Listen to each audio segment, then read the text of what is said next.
స్థానికంగా ఎలాంటి ఇబ్బందులు లేవని ప్రతి పనిని పూర్తి జాగ్రత్తలు తీసుకొని పూర్తి చేస్తున్నామంటున్నారు ఎన్టీఆర్ జిల్లా ఇన్ఛార్జ్ కలెక్టర్ సంపత్ కుమార్.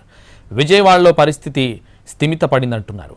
అలాగే నీటి రంగు మారడానికి క్లోరినేషన్ కూడా కొన్ని సందర్భాల్లో కారణం అవుతుందని అంటున్నారు.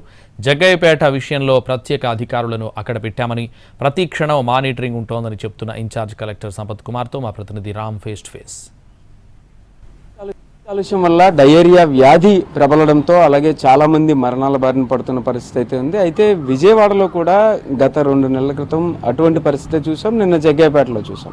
అయితే దాని మీద ఎటువంటి చర్యలు తీసుకుంటున్నారనేది మనతో మాట్లాడడానికి ఇన్ఛార్జ్ కలెక్టర్ సంపత్ ఉన్నారు. ఆయనతో ఒకసారి మాట్లాడదాం. సార్ చెప్పండి, యాక్చువల్గా జిల్లాలో పర్టికులర్గా ఎన్టీఆర్ జిల్లాలోనే ప్రత్యేకంగా ఇది 2వ సంఘటన జగ్గయ్యపేట. అయితే ఇటువంటి పరిస్థితుల్లో ఎలాంటి జాగ్రత్తలు తీసుకుంటున్నారు? విజయవాడలో కూడా ఇప్పటిదాకా ఏమైనా చర్యలు పూర్తిగా తీసుకోవడం జరిగిందా? సో ప్రధానంగా గత 4-5 రోజుల నుంచి జగ్గయ్యపేటలో ఈ డయేరియా కేసుల యొక్క సంఖ్య పెరుగుతూ వస్తుంది. ఇప్పుడు 40 గ్రాముల జీడి ఇంగువ పొడి కొంటే 40 గ్రాముల జీడి ఇంగువ పొడి ఉచితం. ఇప్పుడు 40 గ్రాముల జీడి ఇంగువ పొడి కొంటే 40 గ్రాముల జీడి ఇంగువ పొడి ఉచితం. ప్రధానంగా కారణం ఏంటి అని అంటే అంటే ఇది సీజన్, ముఖ్యంగా వర్షాకాలం వచ్చినప్పుడు ఈ పర్టికులర్ మంత్ జూలై మంత్లో కూడా మనకి ఈ డయేరియా కేసులు అనేటువంటివి వస్తూ ఉంటాయి వాతావరణ మార్పుల వల్ల. దాంతోపాటు పర్సనల్ హైజీనిక్ కూడా లేకపోవడం వల్ల కూడా, అదేవిధంగా అడల్టరేషన్ జరిగినటువంటి ఫుడ్, కల్తీ ఆహారాల వల్ల, ఈ 3 కారణాల వల్ల వస్తూ ఉంటాయి.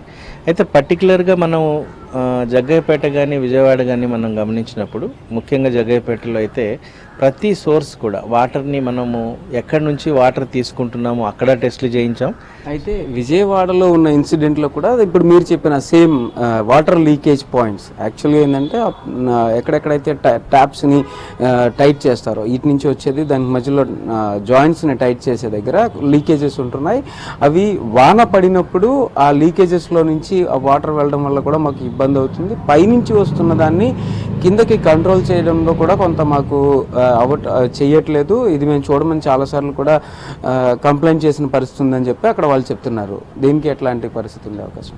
దీనికి మేము మా అబ్జర్వేషన్లో తేలింది ఏంటి అంటే, ప్రధానంగా మనము సోర్స్ దగ్గర నుంచి ఫస్ట్ పైప్ వాటర్ అంతా కలిపి ట్రీట్మెంట్ ఏరియాకి వస్తుంది.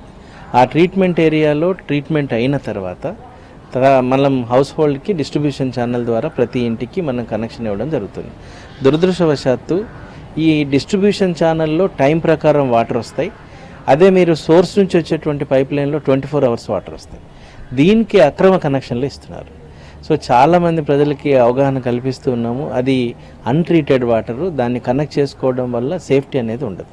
దీంట్లో ఈ అక్రమ కనెక్షన్ల వల్ల, ఆ అన్ట్రీటెడ్ వాటర్ని తాగటం వల్ల మన జగ్గయ్యపేటలో కూడా ఒక గ్రామంలో అలాంటి పరిస్థితి వచ్చింది.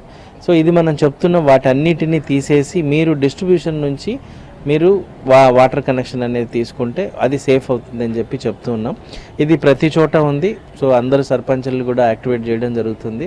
ప్రజాప్రతినిధుల ద్వారా ఎమ్మెల్యేలకు కూడా చెప్పి సర్పంచులందరికీ కూడా ఇది అదేవిధంగా అందరూ వార్డు కౌన్సిలర్స్ దగ్గర నుంచి, వార్డు మెంబర్స్ దగ్గర నుంచి అందరికీ దీని మీద అవగాహన వస్తే ఆ కనెక్షన్లన్నీ తొలగించిన రోజు మనం 100% సేఫ్ వాటర్ని ఇవ్వగలం.